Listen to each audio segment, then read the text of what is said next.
కాళేశ్వరంపై వచ్చే 15 రోజుల్లో భారీ కుట్రలు ఉంటాయని బీఆర్ఎస్ వర్కింగ్ ప్రెసిడెంట్ కేటీఆర్ అనుమానం వ్యక్తం చేశారు.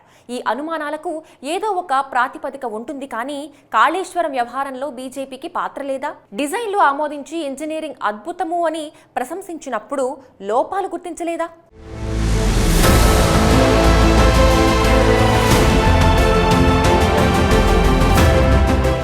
కాళేశ్వరం ప్రాజెక్టుపై బీజేపీ పెద్దగా స్పందించడం లేదు. మేడిగడ్డ బ్యారేజీ కుంగడం తరువాత అన్నారం దగ్గర నీటి లీకేజీతో బుంగలు రావడంతో మొత్తం 3 బ్యారేజీల్లో ఉన్న నీటిని మొత్తం వదిలేశారు. ఇప్పుడు కాళేశ్వరం మొత్తం కూడా ఖాళీగా ఉంది. మేడిగడ్డ, అన్నారం, సుందిళ్ల బ్యారేజీల్లో ఇప్పుడు నీరు అస్సలు లేదు. మేడిగడ్డ బ్యారేజీని పూర్తిగా కూల్చేసి మళ్లీ కట్టాలి అని కేంద్ర నివేదిక పంపించింది. కానీ బీజేపీ నేతలు దీన్ని పూర్తి స్థాయిలో అందుకోలేదు. కిషన్ రెడ్డి ఓసారి మేడిగడ్డను చూసొచ్చారు, ఆరోపణలు చేశారు. తరువాత అంతా సైలెంట్ అయిపోయారు. ప్రధాని మోదీ 2 సార్లు తెలంగాణ పర్యటనలు చేశారు, కానీ కాళేశ్వరం గురించి మాట్లాడలేదు. దీనికి కారణం కాళేశ్వరం డిజైన్లు, నిధులు తెలంగాణవే, కానీ అనుమతులు ఇచ్చింది మాత్రం కేంద్రం. తెలంగాణలో కాళేశ్వరం ప్రాజెక్టు ఎన్నికల ఎజెండాగా మారిపోయింది. 1,00,000 కోట్ల ప్రజాధనం గంగపాలైందంటూ విపక్షాలు, సాగునీటి రంగ నిపుణులు బీఆర్ఎస్ సర్కారుపై విమర్శలు గుప్పిస్తున్నారు. ఎన్డీఎస్ఏ రిపోర్టు ద్వారా ప్రాజెక్టు పనికిరాదని కేంద్రం ఓ నిర్ణయానికి వచ్చింది. కానీ అనుమతులన్నీ ఇచ్చింది మోదీ సర్కారే.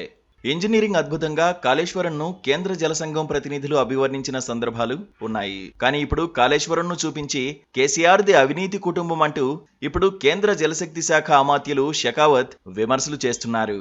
బీజేపీ నేతలు అదే చెబుతున్నారు. మేడిగడ్డ, అన్నారం, సుందిళ్లపై ఎన్డీఎస్ఏ ఎలాంటి విచారణ లేకుండానే కేవలం 2 రోజుల పరిశీలనతోనే తుది నిర్ణయానికి వచ్చిందంటూ కేసీఆర్ సర్కార్ సమగ్ర వివరాలతో గట్టిగానే కేంద్రానికి లేఖ రాసింది. ప్లానింగ్, డిజైన్, క్వాలిటీ, మెయింటెనెన్స్ లో ఏ ఒక్కదాన్ని పాటించలేదంటూ రాష్ట్ర ప్రభుత్వాన్ని ఎన్డీఎస్ఏ తప్పుబట్టింది. కాళేశ్వరం పిల్లర్ల కింద బేస్మెంట్ నిర్మాణం సరిగ్గా జరగలేదని, అందుకే ఇసుక కొట్టుకుపోయి పగుళ్లు, బొంగలు వస్తున్నాయనేది తాత్కాలిక అంచనా. అలాగే సాంకేతిక వైఫల్యాలు ఎన్నో. కాఫర్ డ్యాం, రింగ్ మెయిన్ నిర్మాణం తర్వాత గానీ ఖచ్చితమైన లోపాలను గుర్తించలేమని రాష్ట్ర సాగునీటి శాఖ రిపోర్టు పంపింది. ఈ ప్రాజెక్టుకు కేంద్ర జలశక్తి శాఖ సాంకేతిక సలహా కమిటీ 2018 జూన్ 6న గ్రీన్ సిగ్నల్ ఇచ్చింది. దీన్ని డ్యాం సేఫ్టీ జాబితాలో చేర్చింది ఈ ఏడాది జూలై 12నే. గత 3 ఏళ్లుగా వరుసగా వచ్చిన వరదల మూలాన నిర్వహణ చేయలేకపోయామంటున్న సాగునీటి శాఖ నివేదికలు చూడకుండానే నిందలు మోపడమేంటని కేంద్రాన్ని రాష్ట్రం ప్రశ్నించింది. రాజకీయ దురుద్దేశంతోనే మేడిగడ్డ నివేదికను ఎన్నికల సమయంలో మోదీ సర్కార్ ఇచ్చిందంటూ సీఎం కేసీఆర్ తనయుడు మంత్రి కేటీఆర్ తేల్చేశారు. అంతేకాక ఈ ప్రాజెక్టు 3 వరద కాలాలను తట్టుకుని నిలబడిందంటూ సమర్థించుకుంటున్నారు. బ్యారేజీని తేలియాడే నిర్మాణంగా డిజైన్ చేశారు, కానీ స్థిరమైన కట్టడంగా నిర్మించారు. వీటిని పరిశీలిస్తే ప్లానింగ్ చేసినట్టుగా డిజైన్ లేకపోవడం, డిజైన్ చేసినట్టుగా నిర్మాణం చేయకపోవడం సమస్యకు మూలంగా కనిపిస్తోందన్నది నిపుణుల అంచనా. కాళేశ్వరం ప్రాజెక్టు వల్ల 1,00,000 కోట్ల పెట్టుబడి తప్పదానికి తగ్గట్లుగా సంపద సృష్టించి ఉండదు అని వైట్ ఎలిఫెంట్ అని నిపుణులు చెబుతున్నారు. కానీ కేంద్రం ఎందుకు దీనిపై రాష్ట్రాన్ని హెచ్చరించట్లేదు? ఇప్పుడు అంతా కూడా రాష్ట్రంపైన ఎందుకు నెట్టేస్తున్నారు? గడిచిన 4 గంటలలో మేడిగడ్డ నుంచి 154 టీఎంసీలు ఎత్తిపోస్తే అందులో దాదాపు 100 టీఎంసీలు వినియోగంలోకి రాలేదు. దీనికి కారణాలు స్పష్టంగా కండ్ల ముందే ఉన్నాయి. గోదావరి నదిపై గొలుసుకట్టు నమూనాలో బ్యారేజీలను నిర్మించారు. మేడిగడ్డ, దాని పైభాగంలో అన్నారం, దానిపైన సుందిళ్ల, అక్కడి నుంచి శ్రీపాద ఎల్లంపల్లి రిజర్వాయర్లోకి నీటిని ఎత్తిపోయడం. ఈలోపు గోదావరి నదికి వరద రావడంతో మేడిగడ్డ బ్యారేజీ నుంచి ఎత్తిపోసిన నీళ్లు వరద ప్రవాహంతో కలిసి ఎల్లంపల్లి రిజర్వాయర్ నుంచి కిందికి ప్రవహించి మేడిగడ్డ మీదుగా సముద్రంలోకి వెళ్లిపోవడం జరిగింది.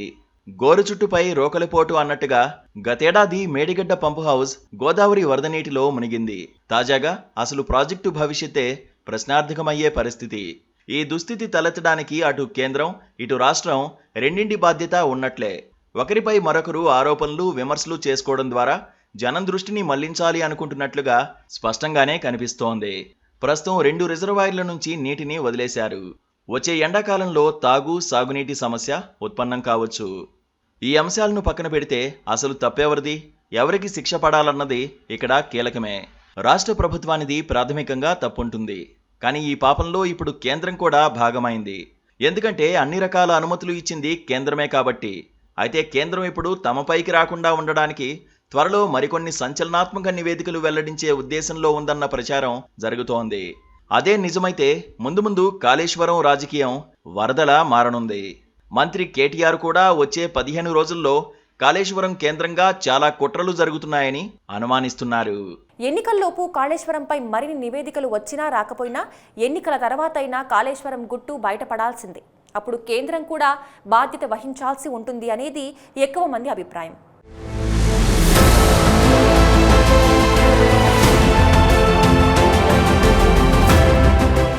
Please do subscribe to Please do subscribe to Please do subscribe to Please do subscribe to Please do subscribe to Please do subscribe to KTV Telugu.